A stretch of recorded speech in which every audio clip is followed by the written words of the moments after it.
Bueno, buenas tardes a todos y a todas las participantes y buenas tardes, Eduardo. Hoy tenemos con nosotros a Eduardo Brignani, que nos va a dar una sesión informativa dentro de nuestro programa Conecta, dedicada a los hermanos, ¿no? A esa asignatura que nos queda pendiente, pues de resolver los conflictos que se crean con los hermanos y demás. Os describo un poco la biografía laboral y educativa, ¿no?, que ha tenido Eduardo. Ahora, si él lo desea, pues que lo amplíe.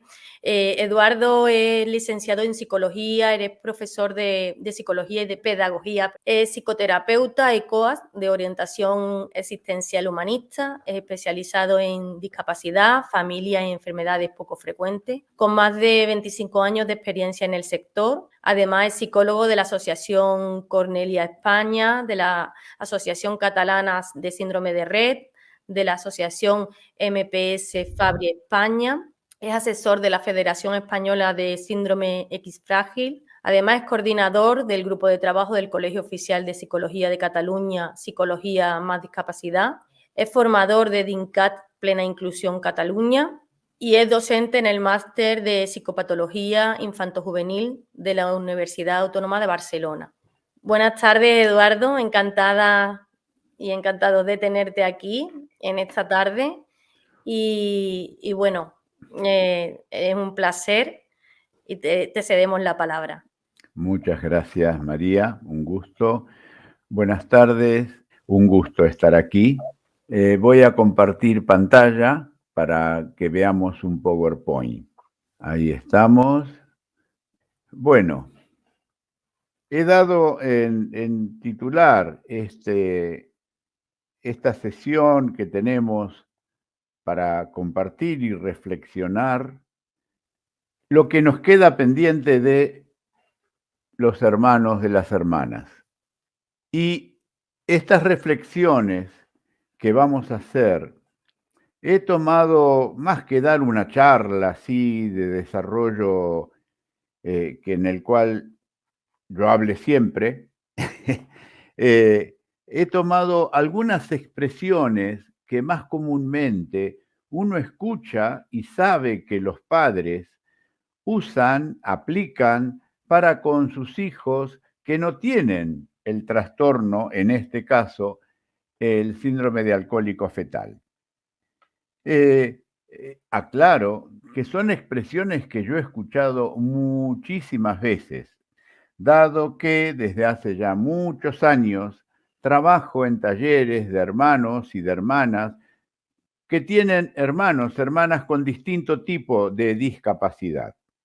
Muchas de ellas discapacidad intelectual, pero otras, como por ejemplo son algunas de las mucopolisacaridosis de las MPS, entidad con la cual también hace muchos años que colaboro, tienen algún tipo de discapacidad física y en algunos tipos de MPS esta discapacidad física es degenerativa a nivel físico y no así de discapacidad intelectual. Con esta introducción o aclaración, que ahora seguiré haciendo otras aclaraciones, lo que quiero dejar sentado es que es un tema, el de los hermanos, que he convivido muchísimas veces, en muchísimas oportunidades y con distinto tipo de tipología. Dicho esto, otras aclaraciones introductorias. El tema de la rivalidad fraterna es un tema antiguo y universal. Nos podríamos remontar a aquella, sin entrar en una disquisición o reflexión religiosa, aquella escena tan antigua de la Biblia y tan trágica, que sucede entre Caín y Abel. Sin caer en el fatalismo del desenlace que narra esa situación bíblica, lo que podríamos tomar es que ese instinto que desarrolla un hermano con otro viene ya con el género humano, ¿Por qué? Porque en realidad en la escena de Caín y Abel, lo que se está disputando es la atención del padre. ¿Eh? Dado que Caín se carga a Abel, hablando mal y pronto, porque lo que quiere es la atención de su padre. Y este es el nudo gordiano de la rivalidad fraterna.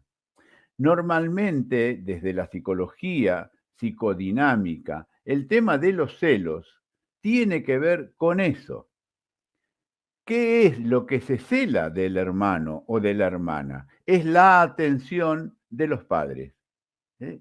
Y este es el nudo gordiano, el meollo de la situación de la cual vamos a hablar.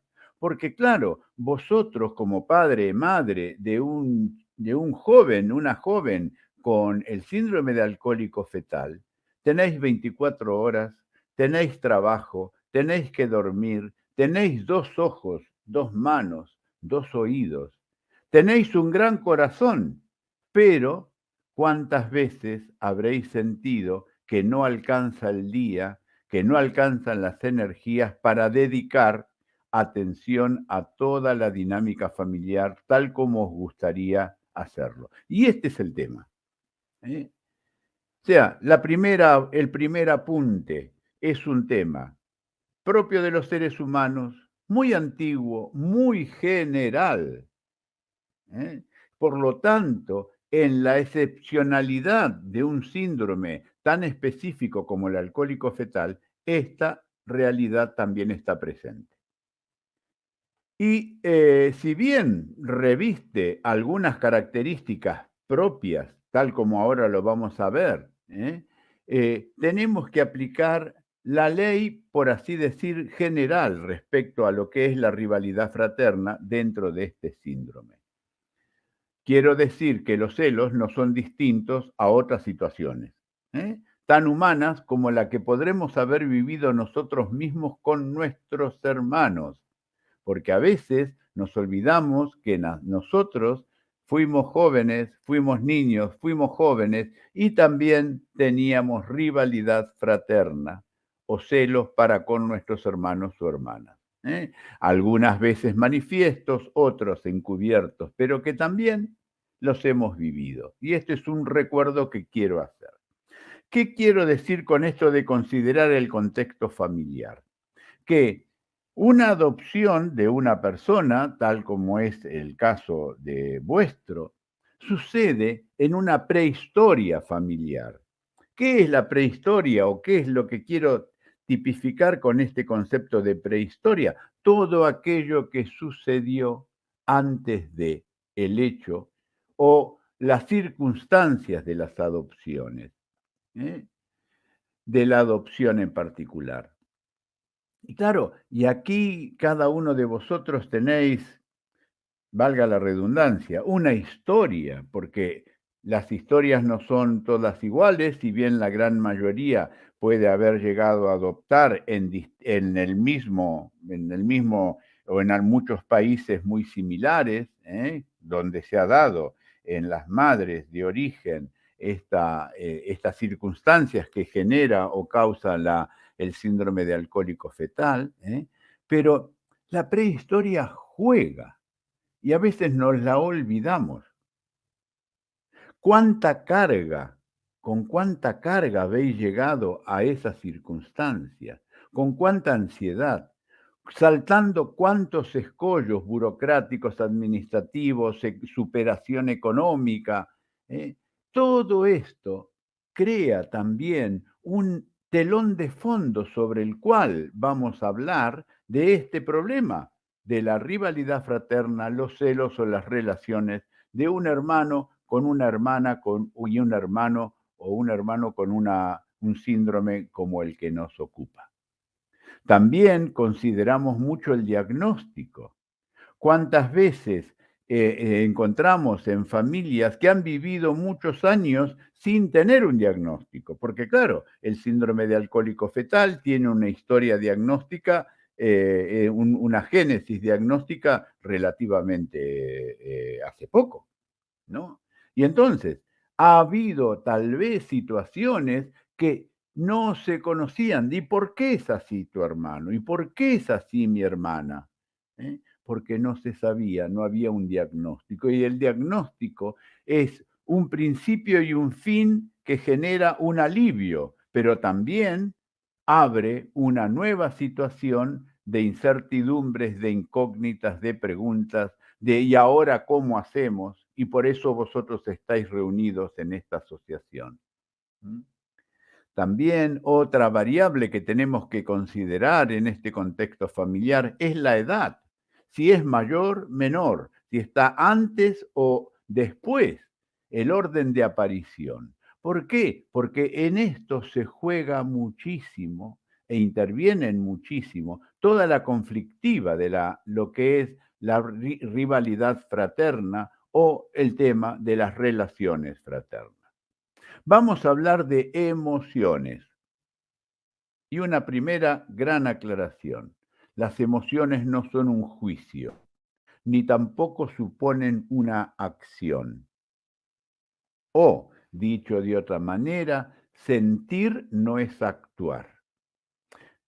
Vosotros sabéis muy bien, por los trastornos de conducta que conlleva este síndrome, que muchas veces vuestro hijo o vuestra hija ha actuado una emoción. Lo digo de otra manera, una frustración se convierte en enfado y un enfado se convierte en un portazo, se convierte en unas ganas de pegar y a veces de pegar, se convierte en eclipsarse y meterse para adentro y coger una especie de caparazón de la cual nadie le quita y nadie le puede sacar.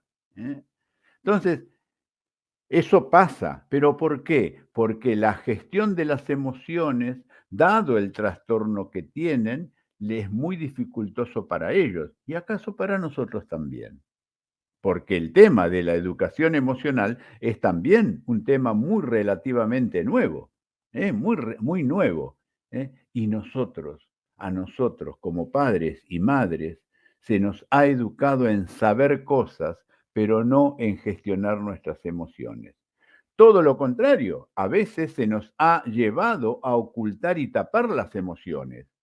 Y el nervio, el meollo, ¿eh? La médula de estas problemáticas es la gestión de las emociones. Por eso es muy importante trabajar tanto con los hermanos que no tienen la afección como con las personas que cursan el síndrome de alcohólico fetal, la gestión de las emociones. Es una llave maestra de solución de conflictos. Otro apunte que quiero hacer. El concepto de ambivalencia. El concepto psicológico de ambivalencia quiere decir, te quiero y te quiero matar. Te quiero, pero a su vez tengo una rabia contra ti. Eso es una ambivalencia. Y son ambivalentes estas emociones tan contradictorias que se juegan en las relaciones de los hermanos. A veces uno escucha de parte de un papá, de una mamá que dice, cuando están juntos se llevan como perro y gato, pero cuando no están juntos están preocupados a ver cómo le habrá ido, qué estará haciendo, cuándo vuelve. Esa es la ambivalencia. Y con esa ambivalencia hay que jugar y saber jugar.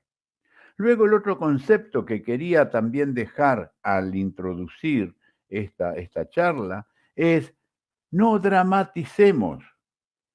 Claro, pasa que muchas veces, como hemos sentido y vivido tantas situaciones difíciles, el dramatismo nos viene dado por la angustia que nos provoca el no haber sabido cómo prevenir, cómo intervenir en determinadas situaciones, porque no teníamos las herramientas, porque no sabíamos que era un síndrome de alcohólico fetal, porque a veces perdemos las casillas y es que somos humanos o nos olvidamos de ello.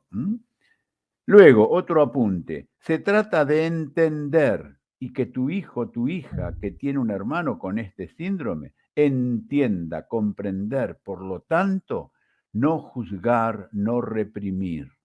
Y sí expresar, sí comunicar. Y hay 3 palabras claves. Validar, porque estamos hablando de emociones. Validar es no negar. Validar es dar existencia. Validar es justamente, esto es lo que es, no negar. Eso es validar. ¿Eh? Es un proceso cognitivo que nos lleva a reconocer lo que sentimos nosotros, reconocer e identificar lo que puede sentir nuestro hijo sin este síndrome. ¿Eh? ¿Para qué? Para normalizar. Normalizar tiene que ver con que la norma es la normalidad. Mira, es normal que te sientas así. Es normal que sientas esta ambivalencia de que le quieres, pero le quieres tirar por la ventana. Perdón por la imagen. ¿Eh? Normalizar es tomarnos las cosas sin dramatismos. Y la aceptación tiene que ver con esa especie de paz interior, de pacto que se hace con una realidad que de suyo es difícil. Y si es difícil, es normal que nos cueste. Y no tenemos que machacarnos ni martirizarnos por lo que estamos viviendo. Y ahora yo lo que quisiera saber es cuánta gente tenemos aquí y si alguien quiere decir rápidamente qué situación familiar tienen, hermano y hermana, de qué edad. ¿Quién quiere contar qué hermano o hermana tiene, de qué hijo, con y sin edad, algo? Vale, hago yo primero, rompo el hielo. Nuria, Retrato robot. Los dos son hijos adoptivos, ahora tienen 24 años. Ellos estaban juntos desde el principio, pero se llevan solo 4 días de calendario. El mayor es el chico, no afectado. La 4 días más joven y nacida prematura, por lo tanto le correspondería ser como un mes más joven, es la chica. O sea, chico-chica, el mayor, entre comillas, no afectado. Muy bien. Gracias, Nuria. Hola. Lidia. Sí. Sí, Lidia. Nosotros adoptamos a Miquel, que ahora tiene 17 años, y al cabo de 2 años y medio me quedé embarazada, ¿vale? Con lo que tenemos ahora el menor, que tiene 12 para 13 años. 2 varones. Sí. Vale, perdón, Eduardo, yo me olvidé de decir, adoptados con 20 meses. ¿Perdón? Nuria. La primera que ha hablado, Nuria, sí, adoptados con 20 meses. Vale, gracias. ¿Alguien más? Sí, Javier. Adelante, Javier. Bueno, pues yo soy Javier y también está presente mi hijo Patricio. Y nosotros adoptamos a Tania cuando nuestro hijo biológico tenía 4 años, que nos pidió el adoptar. Vamos, el adoptar no, el que quería tener un hermano. Y pues como era biológicamente era prácticamente imposible, optamos por la opción de la adopción. Muy bien. Pero Patricio, vamos, ¿qué edad tiene ahora, Javier? Pues está aquí presente, tiene 25 va a cumplir. 25 Hola, años. Patricio, buenas tardes. Gracias por estar. Buenas tardes. Muy bien. ¿Y Tania qué edad tiene ahora? ¿Tiene 21? 20 años. 20, muy bien. Vale, perfecto. ¿Alguien más quiere comentar algo? Muy bien. Creo que nadie más. Seguimos. Vuelvo a compartir. Muy bien. Miren, lo que vamos a hacer ahora, yo les voy a compartir expresiones, comentarios que es muy habitual que aparezcan y que surjan. No te avergüences de tu hermano o de tu hermana. Tienes que defenderle. Siempre. Da igual lo que te digan los demás. ¿A alguien le ha sonado esta expresión o recuerda haberla comentado? Lidia parece que... Sí. Bueno, venga, Lidia. al hermano de Miquel, a Jordi, sí que esta frase se la he dicho alguna vez, porque sobre todo en el colegio los amigos le decían, es que tu hermano es tonto. Claro. Entonces el menor tenía que hacer como el papel de protector del mayor. Claro, esto es muy habitual, ¿no es cierto? Seguro que más de uno o una lo habrá vivido. Fíjense, ¿de qué estamos hablando? De la vergüenza. La vergüenza es propia de los seres humanos y nosotros también la hemos vivido, ¿eh? Lo que pasa que nos olvidamos, ¿eh? ¿Qué quiero decir con la vergüenza es evolutiva? Que tiene un periodo.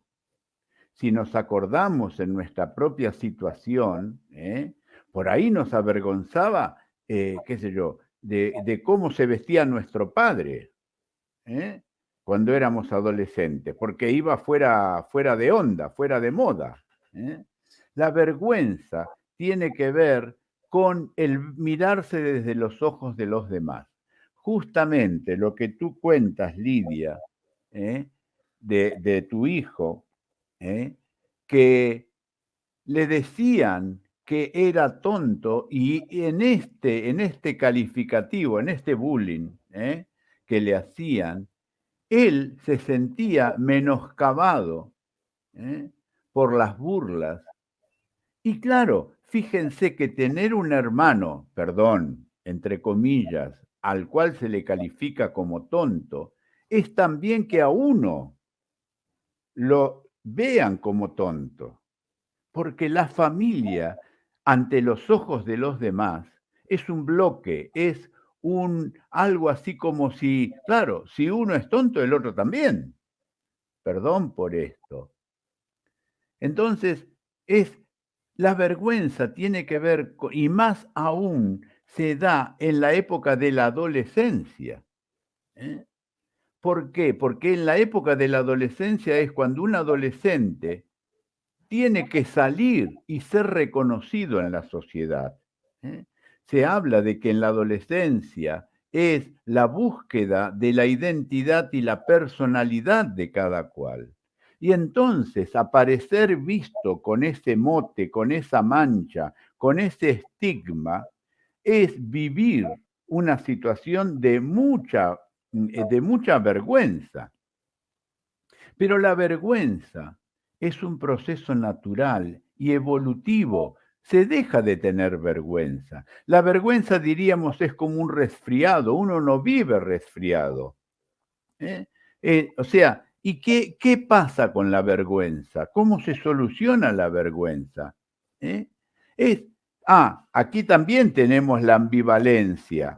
Le quiere y le defiende, pero siente vergüenza. Y es normal que así sea.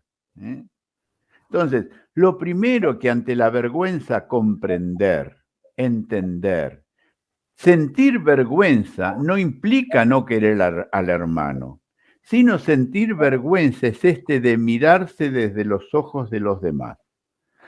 Y es muy natural y muy normal. Entonces, lo primero, normalizar. Mira, no pasa nada si sientes vergüenza. Normalmente nosotros vemos esta vergüenza como una afrenta o una negación hacia el hermano. No es así. En realidad, él siente vergüenza porque ve cómo le ven los demás igual que su hermano. Aunque interiormente sepa que no es así. Pero claro, cuesta mucho sostener frente a los demás el tema de esta valoración tan negativa que se puede tener del hermano. ¿Alguien quiere comentar algo más respecto de esto? Vale, seguimos. Otra expresión. Ella o él necesita más ayuda. Yo tengo que estar más tiempo con tu hermano o con tu hermana. No seas celoso. Tú puedes saber o hacerlo solo, pues arréglate solo. ¿Esta situación alguien la ha vivido? ¿O quiere comentar algo al respecto? no pasa nada porque no vamos a juzgar a nadie, simplemente aportar reflexiones, porque todo esto tiene por objeto reflexionar, repensar nuestro modo y nuestro abordaje y nuestra manera de intervenir en las relaciones entre los hermanos. Esto es muy común, sí, porque como decía al principio, el día tiene 24 horas, tú tienes 2 manos, tienes que trabajar, tienes que hacer tus labores, tienes que hacer tus compromisos, y encima tienes que tener tiempo para la logopeda o para el psicólogo, para el neurólogo, para esto y para el otro, y tu hijo, que es válido, por así decir, y tu hija, que sabe hacerlo solo, aprende a no molestar. Aprende y sabe que tú llevas tanta carga que se las arregla solo. Y aquí hay una especie de posponer. Entonces, ¿qué tenemos que hacer? Despertar la complicidad. Eduardo, aquí si me permites un comentario. Sí, en esto de que aprende a manejárselas solo y a no molestar. O sea, yo la frase esta no he tenido que decirla nunca porque realmente modélico buen comportamiento, inhibido. En un momento en que hicimos un respiro por no poder más, aquello que dices, bueno, nosotros a punto de estallar y un respiro familiar largo, entonces era que yo decía, no puede ser, ahora se dedica a hacernos enfadar él. Y realmente nos dimos cuenta que se había quedado sin su espacio. Fíjate. Perdón, ¿quién eres que no escuché tu nombre? Nuria, Nuria. Ah, Nuria, de nuevo. Ok, sí. Fíjate tú, Sí. Claro, vamos a volver un poco sobre esto que acabas de decir, el espacio, ¿no? El espacio. Que el espacio tiene que ver con la identidad, aquellas cosas que a mí me identifican. Y se acostumbran tanto a, entre comillas, no molestar, porque saben de la sobrecarga que lleva mi padre, que lleva mi madre, que voy posponiendo mis necesidades, ¿no? Entonces, por un lado, con el hijo, con la hija que tiene el síndrome, hay que trabajar el compartir. Mira, vamos a compartir esto, porque compartir es ensanchar el corazón y dejar el egocentrismo tan natural que ellos van adquiriendo, porque se sienten carenciados en tal o cual tarea para el colegio, tienen tal o cual dificultad en la comunicación, saben de que tienen y generan problemas, entonces, ¿qué se acostumbran? A depender. Entonces, trabajar el compartir y con el otro hijo trabajar la complicidad. Mira, ayúdame con esto, porque a veces yo no puedo. Y entonces estás empoderando a tu hijo o a tu hija para que te ayude a ti. También hacerle sentir que es fuerte y que nos equivocamos, que lo importante es el proceso y no el resultado. Y aquí hay otro tema, la sobreprotección. La sobreprotección, en el caso de estos jóvenes, de estas chicas y jóvenes con síndrome de alcohólico fetal, puede venir a veces por culpa. ¿Por qué he dado tantos palos de ciego al agua porque no sabía cómo hacer? Y claro, te traje a mí, te prometí amor y me encuentro con una dificultad que no sé cómo sobrellevar esta situación. Y entonces aparece el sentimiento de culpa que puede ser calmado con un sentimiento de sobreprotección, es decir, de dar más de lo que el otro necesita. Y de estar sobrependiente, y digo sobrependiente, porque de los hijos siempre estamos pendientes, pero sobreactuar esa protección. Y el otro punto es la autoexigencia porque tenemos que sacarle adelante, porque es un desafío, porque sabemos que cuesta, porque sabemos que sufrió mucho. Sabemos todo, o sabemos, suponemos, porque vosotros, la gran mayoría sabe poquísimo y a veces nada de la prehistoria de vuestro hijo o vuestra hija adoptado. Entonces, esa autoexigencia a veces te puede llevar también a la sobreprotección, y a estar tan atento que te olvidas del resto. Y la sobreprotección nunca es signo de fortaleza, todo lo contrario, porque la sobreprotección debilita. Es decir, hacer o decidir por la otra persona es debilitarle. Aquí tendríamos que trabajar todo lo que es el abordaje del desarrollo de la autonomía y de la autodeterminación. Es decir, que tu hijo, que tu hija con este trastorno, se debería trabajar con él y con ella todo lo que hace a la autodeterminación. Pero en el caso del hermano, que pospone sus necesidades o que, claro, porque te ve tan ocupado y ocupada con este hijo que trae tantos problemas y necesita tanta ocupación, que deja de pedir, o a veces te lo pide de una manera que se llama desplazada, es decir, genera un conflicto o trae un trastorno escolar para llamar la atención y que le prestes tú un poco de tiempo y un poco de dedicación. Y aquí hay otro, hablando de tiempo, hablemos de tiempo cronos y de tiempo kairos. Es decir, el tiempo cronos es el tic-tac del reloj, es el tiempo cuánto, y el tiempo kairos es el tiempo cómo, es el tiempo de calidad, es el tiempo que tú tal vez no puedes tener mucho tiempo para este otro hijo que no te trae problemas. Dedícale tiempo de calidad. Y el tiempo de calidad supone encontrar estrategias de comunicación. A la noche, cuando ya todo el mundo está en calma, por ahí te puedes acercar a su cama y decirle algo. Te agradezco tal cosa, o la verdad que hoy has estado muy bien y te lo quiero decir, etcétera. Es decir, no supone tiempo, cantidad de tiempo, sino calidad de tiempo, que es el tiempo kairos. Es ese tiempo que decimos se nos ha pasado volando. ¿Por qué? Porque ha estado elaborado desde la amabilidad, desde el cariño, desde la escucha.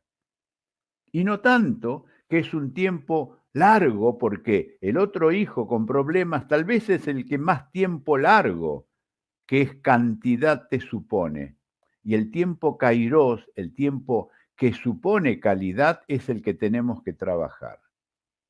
¿Algún aporte, reflexión respecto de esto? Vale. Ay, este tema. Claro.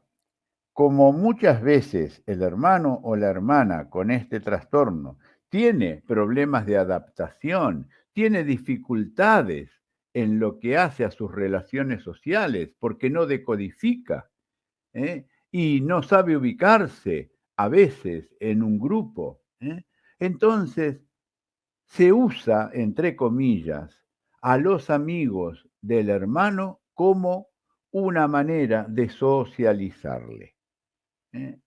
Y entonces, ¿qué pasa? ¿Alguien tiene que comentar alguna experiencia o alguna situación respecto de esto? Vale. Claro, aquí hay que, antes como Nuria dijo, respetar el espacio. Tenemos que considerar que la individuación es ese proceso por el cual cada uno se siente yo. Y esto supone diferenciarse. Entonces, si a tu hijo o a tu hija tiene el síndrome, siempre tiene que llevar, con todo respeto, esta especie de mochila que es su hermano porque él no tiene amigos o no tiene amigas, justamente le va a costar mucho individualizarse. Sabemos que muchas veces el grupo de amigos también es sumamente solidario y sensible y lo acogen, la acogen, ¿eh? Pero también tenemos que respetar su tiempo y su espacio, ¿eh? Por eso el respeto del espacio y los tiempos de cada cual. Y la pregunta es, ¿esta especie de mochila puede ser impuesta? Sí, autoimpuesta, que tu hijo te diga, mira, me lo llevo, viene conmigo, le invito, pero si tú obligas, estás creando una situación de tensión y tu hijo, tal vez por sentirse culpable, acepta, pero lleva la procesión y el rum rum por dentro. Por eso es muy importante preguntar y no imponer. Oye, ¿qué te parece tal cosa? ¿Te va bien? No, mamá, no me va bien. Bueno, ok. ¿Hay alguien que quiere acotar algo? Vale. Sí, Sí, iba a hablar de mi experiencia. Yo, como hemos dicho, Patricio, sí, yo gracias. soy hermano mayor de mi hermana tiene SAF. Y respecto a esto de, lo, de salir con los hermanos, yo siempre he tenido la experiencia, o ahora siendo más mayores menos, pero de tener como una responsabilidad extra, de tener que estar pendiente de que ella se sienta integrada, de que nadie la ridiculice o se meta con ella. Es una presión extra el salir con tu hermano y tener esa sensación de tener que estar pendiente por si pasase algo. Y Gracias, además Patricio. una diferencia de edad, pues también se nota más Claro. el que no son los Y mismos te ámbitos. puedo preguntar, Patricio, ¿y cómo la gestionaste? Pues ha sido complicado, más en la adolescencia, más que Claro, ahora más de mayores. sí, em, Porque ya de mayores los amigos actuales pues, que pueden comprender que mi hermana tiene a veces un comportamiento más infantil o sí, como es su forma de ser y no supone ningún problema, pero en la adolescencia difícil. sí que es más difícil. Entonces en la Gracias. actualidad no, Muchas nada. gracias, Patricia. Sí, sí, esta situación, bueno, yo la he escuchado muchísimas veces de hermanos, ¿eh? Y claro, es una, y si no aceptas la responsabilidad, sientes que fallas, ¿no? O sea, sientes como un remordimiento, sí. Y aquí aparece justamente esto, el hermano puente. Es decir, el hermano que le sirve de puente a su hermana para que se socialice. Y puede haber enfado. Sí, puede haber enfado. Y el enfado no deja de ser una molestia. El enfado no es un juicio. El enfado es, yo me siento mal por esta presión que siento. Y entonces, yo padre, yo madre, tengo que escuchar ese enfado y no juzgarlo, porque es una reacción emocional. Pero no implica no querer al hermano o a la hermana. Implica que cueste gestionar esa dificultad. Entonces, la comprensión es la llave maestra que afloja tensiones. El juicio tensiona. Porque claro, como nosotros leemos que el hermano o la hermana no quieren, no es que no quieren, es que no sabe. Y ese no saber a él le tensiona y esa sobreresponsabilidad le genera tensión y la tensión se convierte en enfado o en mal humor. Entonces el mal humor tiene una causa, hay que hablar. Y hablar es abrir una ventana a un aire que está enrarecido, a un ambiente que está enrarecido. Tal como con la pandemia que nos decíamos que teníamos que ventilar. ¿Se acuerdan? Por el virus. El enfado es un virus que tiene una explicación, una causa. ¿Eh? Sigamos. Has sacado 3 sobresalientes. Muy bien. Aunque con lo lista que eres, deberías tener sobresaliente en todas las asignaturas. Mira el esfuerzo que está haciendo tu hermano para aprender a leer. La sobreexigencia. ¿Alguien quiere comentar algo respecto de esto?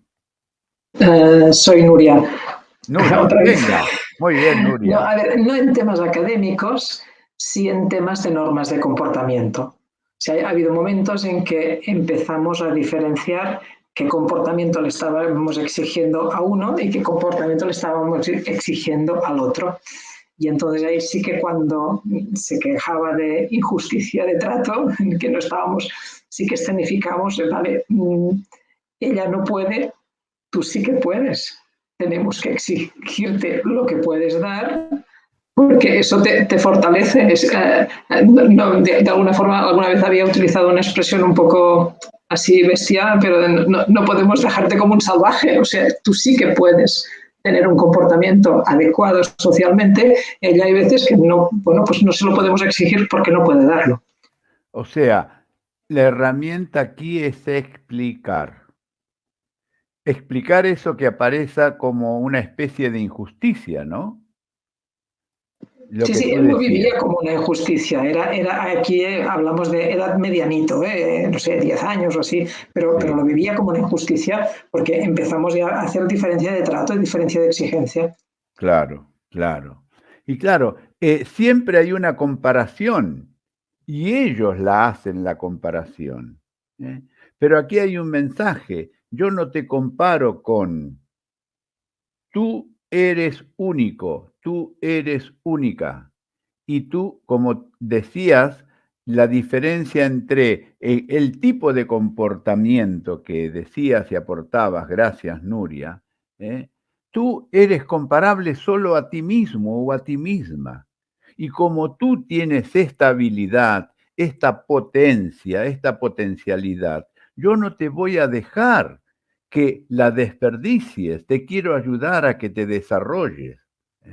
Porque no te estoy comparando con tu hermano, tú te estás comparando con tu hermano y yo no te comparo con tu hermano. Y también a veces cuando hay sobreexigencia, es decir, cuando le exigimos al otro más, mira, y tú vas a tener que dar más porque eres muy capaz y venga, y la verdad que esperaba más de ti, a veces tapa una frustración en los padres. Y buscamos de compensar esa frustración. Y entonces aparece ese afán compensatorio ante la frustración. ¿Algún comentario más respecto de esto? No le pasa nada a tu hermano, no hagas caso de los comentarios, solo que es más lento que los demás, pero tú tranquilo, no escuches lo que dicen. ¿A alguien le suena esto? ¿Quiere hacer algún comentario al respecto? Vale. Fíjense, lo que no tiene nombre no existe. Patricio nos contó su experiencia respecto al SAF y seguro que le explicó a sus amigos. Pero para poder explicarle a sus amigos, porque nos dijo, hoy que ya somos grandes, mis amigos lo pueden entender, pero para entender alguien tiene que enseñar, tiene que mostrar, tiene que explicar. No le pasa nada es negar. A veces también este negar viene porque no sabíamos.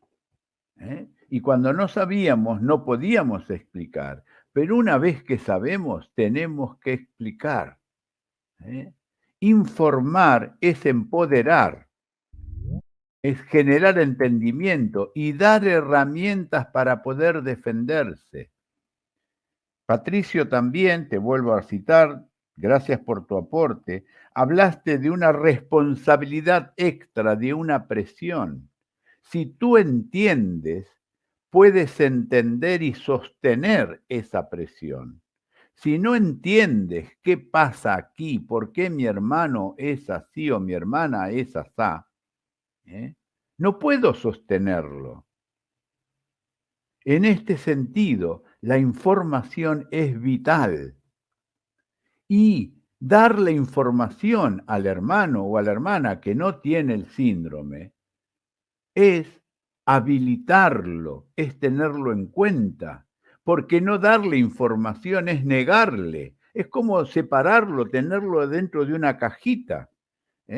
A veces esto también, y es un desglose que hago, pasa con los abuelos, que no les contamos para que no se preocupen, pero es que habría que preocuparlos para que entiendan y puedan también ellos explicarse ciertas cosas.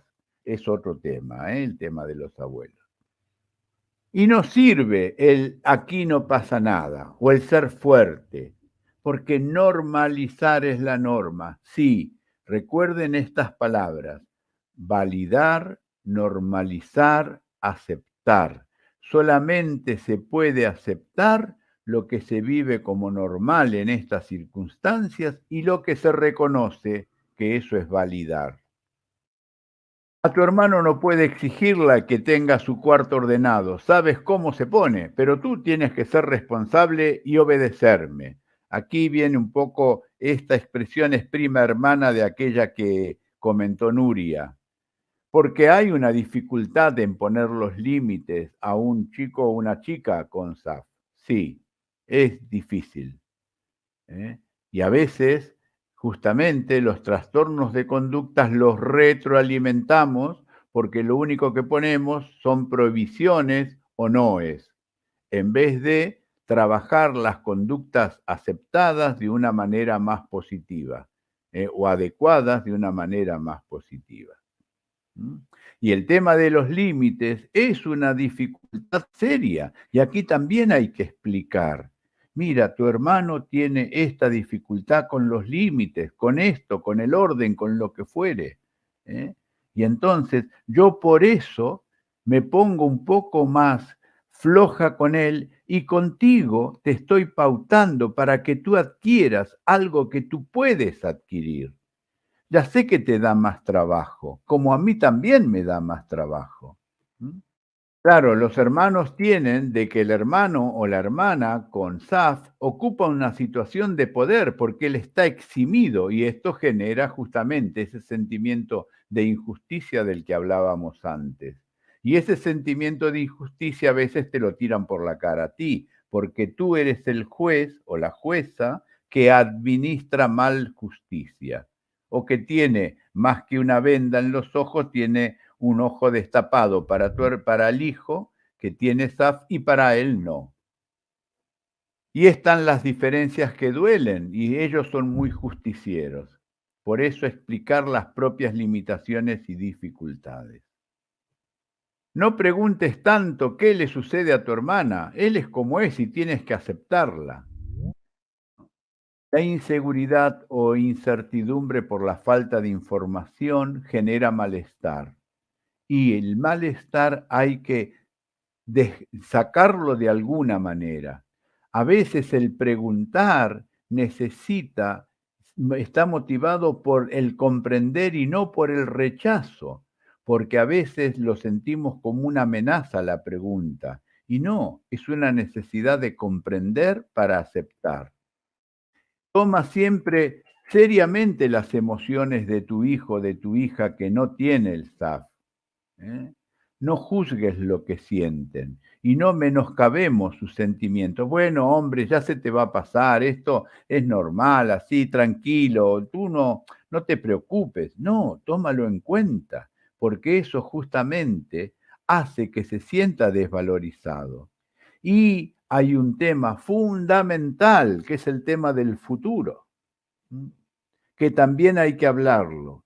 Yo recuerdo en un taller, que sería el cuarto o el quinto que hacíamos con la Asociación de Cornelia de Lang, que es un síndrome que tiene muchas complicaciones y un alto grado de dependencia por la discapacidad intelectual y física que traen y los problemas de salud que tienen estos chicos y chicas.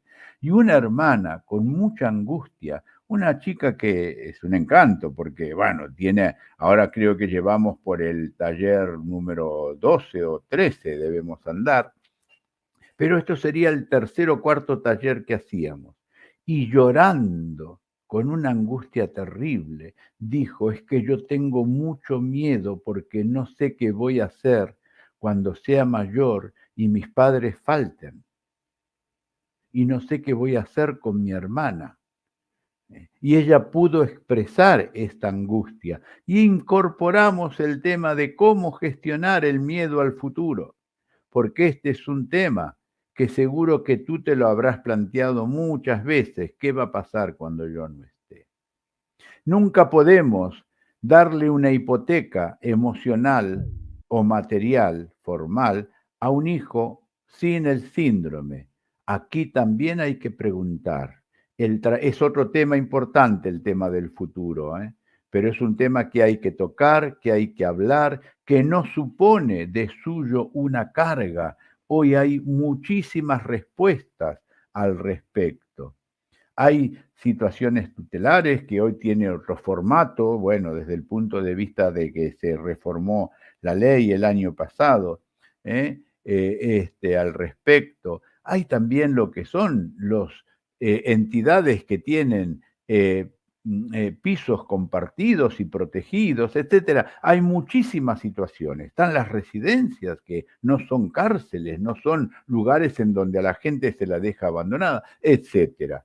O sea, el tema del futuro hay que mirarlo a la cara, y los hermanos se lo plantean, y aunque no te lo pregunten, lo piensan. ¿Algún comentario respecto de esto, que voy un poco por el tema del tiempo? ¿Algún comentario? Javier, bueno, sí. Adelante. Yo quería hacer una puntualización con esto, y es que en nuestro caso, desde que conocimos el síndrome de alcohólico fetal y todas las consecuencias y todo eso, pues con respecto a Tania, pues hemos intentado que ella sepa lo que es y que todas las consecuencias que ha tenido y que todo lo que... Y ella es consciente porque de lo que puede hacer y lo que no puede hacer. Y de hecho, pues contamos con una asociación en Almería que se llama A Toda Vela, que es para discapacitados psíquicos, y ella no se encuentra desplazada en los grupos de allí. De hecho, está preparando oposiciones dentro de A Toda Vela y hace cursos en la universidad para acceder al tema laboral, y que es consciente de sus limitaciones y todo. Hay una cosa muy simple, pero que desde chico, cuando era chica Tania, bueno, cuando empezaba a salir con gente y tal, pues su hermano se lo explicó de una forma muy, muy simple, porque no puede beber alcohol. Entonces, ¿cómo decirle a una chica que tiene, en ese tiempo tendría 13 años, cosas así, pues que nunca podría probar el alcohol por las consecuencias que tiene? Sí. Y buscó un símil, pues muy de un cómic que es de lo de Asterix y Obelix, y porque Obelix siempre pregunta, ¿y por qué no puedo yo tomar la pócima mágica? Dice, porque te caíste en ella. Mira. Y tú, pues al igual que a Obelix, tú no puedes, por circunstancias de tu vida, de que tu madre bebió alcohol en el embarazo, y por eso tu madre biológica. Pero eso no tiene ninguna cosa, porque tú puedes vivir, y es consciente de que puede vivir perfectamente con eso, y es feliz en ese aspecto, que no, que sabiendo todas, que, o sea, que nunca hemos ocultado lo del síndrome y las consecuencias y todas estas cosas. Y lo hemos tenido claro de que... Perfecto, Javier. Muchas gracias. Bueno, aquí hay una... ¿Se acuerdan del caballo de Troya? De cómo en la antigua Grecia, en Troya justamente, se metieron todos los soldados adentro de un gran caballo y lo dejaron entrar. Esta imagen, fíjense, es una imagen caballo de Troya. Adentro de la imagen de Asterix va un mensaje. O sea, está perfecto y gracias por la aportación, Javier, que nos trajiste. Y hay otro dato que quiero comentar de esto que dices, ¿no? Ella es consciente de sus limitaciones y de sus potencialidades. Por eso está haciendo un curso de integración para insertarse laboralmente en la universidad, ¿no? O sea, la información habilita, empodera a desarrollar aptitudes y a reconocer las propias limitaciones. A modo de conclusiones, no juzguemos al hermano que no tiene el síndrome. Entendamos sus emociones y expresemos las nuestras. Digamos cómo nos sentimos. Mira, a veces estoy preocupado y no pasa nada. No pierdes poder ni autoridad si dices que estás preocupado. ¿Por qué la preocupación? Porque a veces la preocupación viene por no saber cómo resolver un problema. Y como no tenemos una llave mágica ni somos adivinos del futuro, el futuro nos genera incertidumbre. Y la incertidumbre nos genera preocupación. Evitar los reproches. La pedagogía del reproche es lo peor que puede haber. El reproche supone un mensaje muy negativo que quiere decir que que yo esperaba otra cosa de ti. Es decir, de que no das la talla. Todo lo contrario lo podemos decir en positivo. Es que tendrías que haber actuado de otra manera con tu hermano. Se puede traducir, mira, otra vez, si no sabes cómo hacer, reflexiona, piensa, pregúntame, cuenta hasta 100 y no usar un reproche. Porque entiendo de que no sepas cómo obrar, cómo hacer, cómo responder, porque yo tampoco lo sé muchas veces. Y nunca te equivocarás si hablas. Hablemos, por favor, porque el silencio mata, el silencio oculta, el silencio quita oportunidades y el silencio lo que hace es bloquear y no abrir. Y blanquea tus ambivalencias, tus limitaciones con tu hijo que no tiene SAF.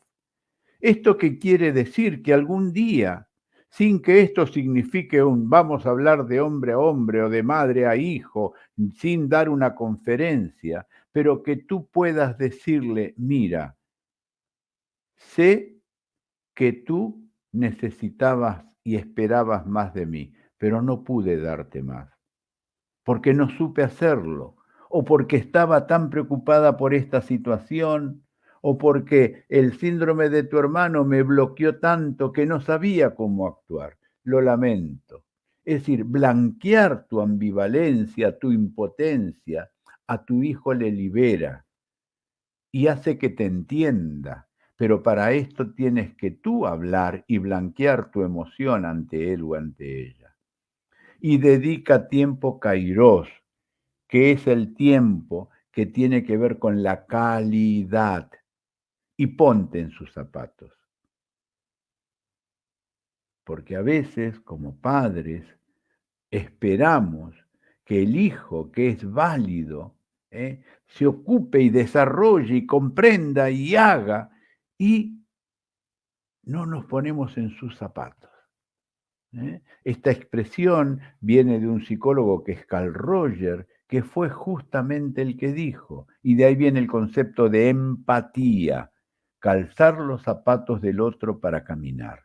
Pero claro, para calzar los zapatos del otro te tienes que sacar los propios, porque te puedes poner 3, 4, 5 jerseys, pero no puedes calzar 5 pares de zapatos, ni siquiera 2 pares de zapatos. Tal vez sea la prenda, el uso del vestido que supone tener los pies descalzos para calzar el zapato del otro. Y relaja tu autoexigencia, porque la autoexigencia es la peor de las compañeras de alguien que ha tenido que aprender desde la nada a gestionar una familia con hijos tan diferentes y un hijo del corazón o una hija del corazón con un trastorno que ni siquiera tú sabías que existía. Y aquella frase de el santo San Agustín, que dice ama y haz lo que quieras, que no quiere decir el concepto libertino de haz lo que se te aguante, lo que se te venga en gana. No, quiere decir de que cuando amas no te vas a equivocar. Por eso confía, confía. Confía en tu capacidad y confía que cada ser, aunque sea con dificultades, tal como es el SAF, el síndrome de alcohólico fetal, que ha dañado su sistema nervioso central y que tiene y ha traído tantos desajustes, es un ser en el cual hay vida y esa vida está llamada a desarrollarse. Confía, confía, va a estar bien. Esta palabra, imaginen que cada uno de esos brazos que sostiene a estas 7 letras, te la dice tu hijo, tu hija, que no tiene el síndrome y que te agradece el que hayas estado aquí para entenderle más y para hacer la vida de todos un poco mejor y más satisfactoria. Bueno, Eduardo, un placer haberte tenido esta tarde y vamos a ver si hay alguna persona que quiera aportar algo, ¿no? Como cierre, alguna duda, alguna... Sí, yo quisiera, soy Miguel Ángel, ¿se me oye? Buenas tardes, yo quisiera exponer, Aquí. bueno, me ha parecido fabuloso la exposición que ha hecho. Gracias. Y quisiera exponer, digamos, una problemática que tenemos en mi casa, de la cual no logro salir más o menos. Que digo que hay un problema que tenemos en mi casa, yo tengo una hija adoptada de 23 años, un hijo biológico de 17 y el comportamiento de mi hijo es como si pasara olímpicamente de todo, un poco.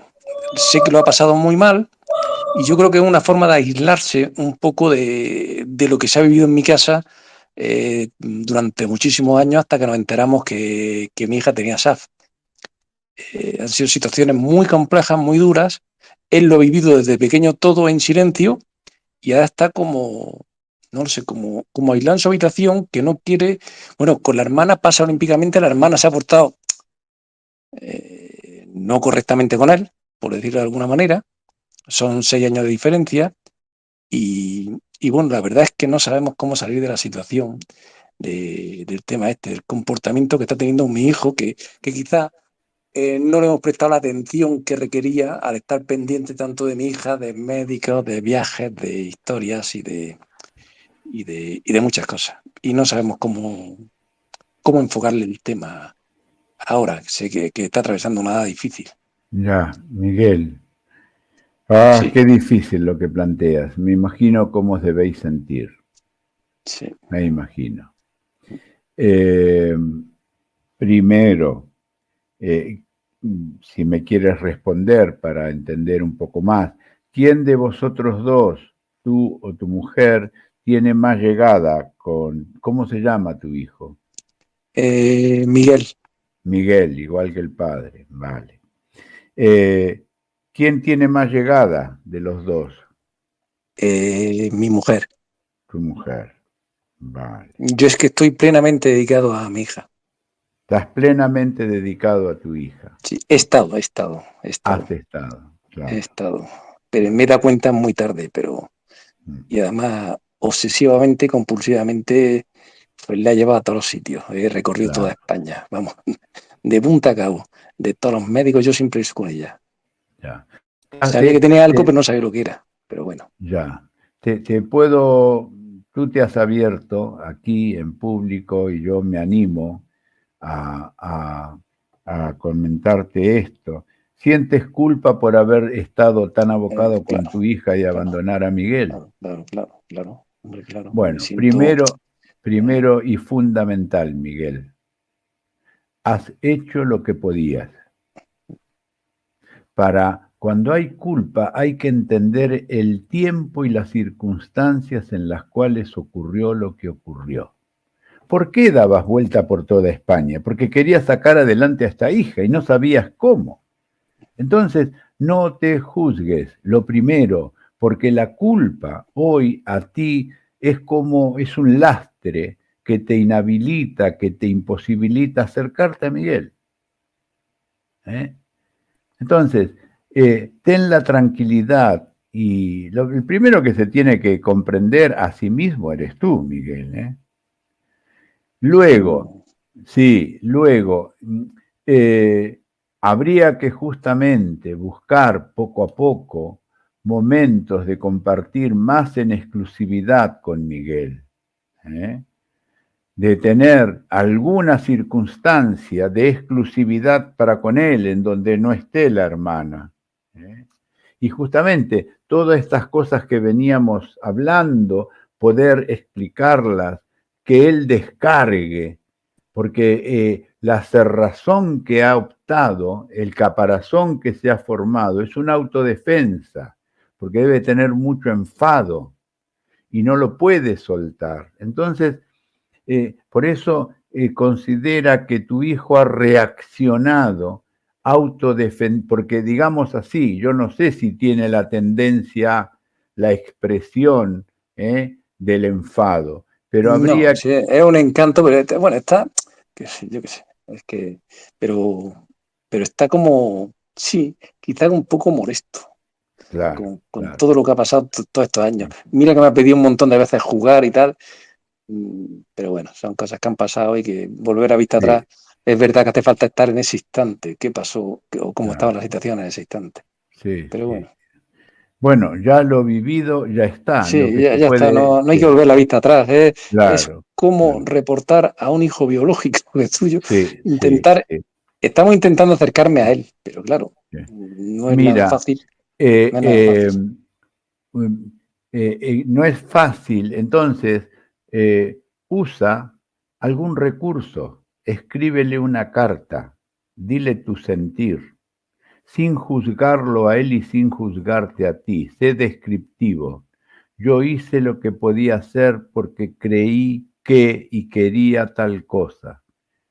Nunca me di cuenta, ni pretendí, ni quise afectarte a ti, dañarte a ti. Pero claro, sin querer, el efecto fue ese. Explica, no juzgar. Escribirle una carta sería un recurso para poder ver si él abre un poco la puerta de su habitación y te deja entrar. Y claro, dado que tú te has abocado con tu hija, evidentemente es contra ti con el que debe tener él más encono. Y si realmente esta situación no cambia, consulta con un profesional.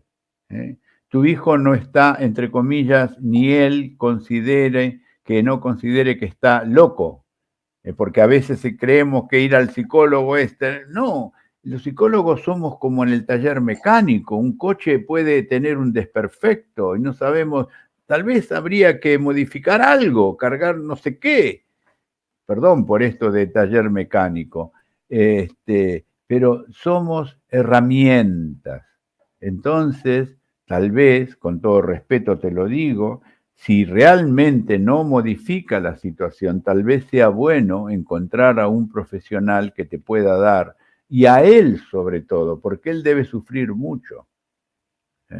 Sí, eso sí, sí es cierto. Sé que lo ha sufrido, ha estado en silencio siempre, ha visto situaciones dantescas de la hermana, que su comportamiento y Claro, tal, pero él claro, siempre ha sí, estado en sí, silencio, nunca mm, dijo nada, ni nunca levantó la claro, voz, ni nunca.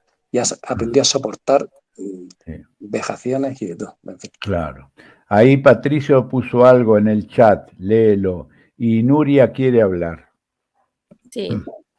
Patricio dice, como hermano me ayudó mucho a hablarlo con el psicólogo y poco a poco a hablar con mis padres. Patricio, ¿quieres intervenir? Yo, bueno, no quería cortar a nadie, simplemente decir que también por la edad en la que nos has dicho que está Miguel, todo es más complicado a los 17 años, no quieres hablar con tus padres, no quieres compartir ciertas cosas que pasan, pero en mi caso no fue a los 17, sino a los 18, casi 19 años que todo explotó y todo ese sentimiento de no querer hablar con mis padres y no querer contar lo que me pasaba, explotó por así decirlo y empecé a hablar con un psicólogo y me ayudó mucho a saber gestionar esos sentimientos de los que hemos estado hablando, la culpabilidad, la presión, eh, el sentirte apartado y... y luego, pues también a hablar con mis padres de esos sentimientos, porque siempre tenemos esa barrera de no hablarlo, de quitarle importancia. Entonces, de darte esos ánimos de que no es que sea algo definitivo, es una mala época también y espero que hablándolo se pueda solucionar. Gracias, Patricio, y gracias por la publicidad al gremio que estás haciendo, tío. Te voy Sí, a... es de Bueno, agradecer, pues sí. Nuria también quería participar. Nuria. Bueno, yo pienso que ha quedado recogido con lo que ha dicho Patricio en primera persona. Sí, sí, porque un poco había una historia similar, pero bueno, al final es que sufren mucho en silencio. Y incluso el tema del día de mañana, que ha salido así un poco en el discurso de... Patricio nos dice que es educador social. Genial. Despertó una vocación. Pues lo del día de mañana, y nosotros también en estos momentos lo estamos hablando con los dos. O sea, porque eso no sería justo dejar una hipoteca a nadie, tienen que ser hermanos y en el futuro cada uno tiene que tener su vida y sus necesidades atendidas a la escala de lo que necesite, pero que es un tema que te parece que no y ellos piensan. Y incluso eso, plantearse temas de futuro de cuando nosotros no estemos, pues lo hemos sacado nosotros, pero resulta que él ya había barruntado, pero no se habían ni atrevido a ponérnoslo encima de la mesa. Entonces, bueno, yo pienso que eso, la recomendación que nos dabas de hablar y abrirnos, incluso nosotros habremos pasado una temporada un poco complicada y bueno, él ha podido expresar que nos veía malhumorados y es lo que dice Patricia también, ¿eh? No es lo mismo tener 17 que tener 24 o 25, ¿eh? Y ahora ya es adulto y puede decir, oye, te veo mal, pero bueno, también lo puede decir porque a base de hablar y de tiempo pues hemos ido abriendo puertas y saben que pueden expresar eso. Gracias. Gracias, y muy buena la charla, me ha encantado. Muchas Sí, gracias, sí. Nuria. Miguel Ángel, ¿quieres terminar tu...? No, ya está. Tomaré nota de todo lo que estáis diciendo. A mí me ha venido muy bien la charla.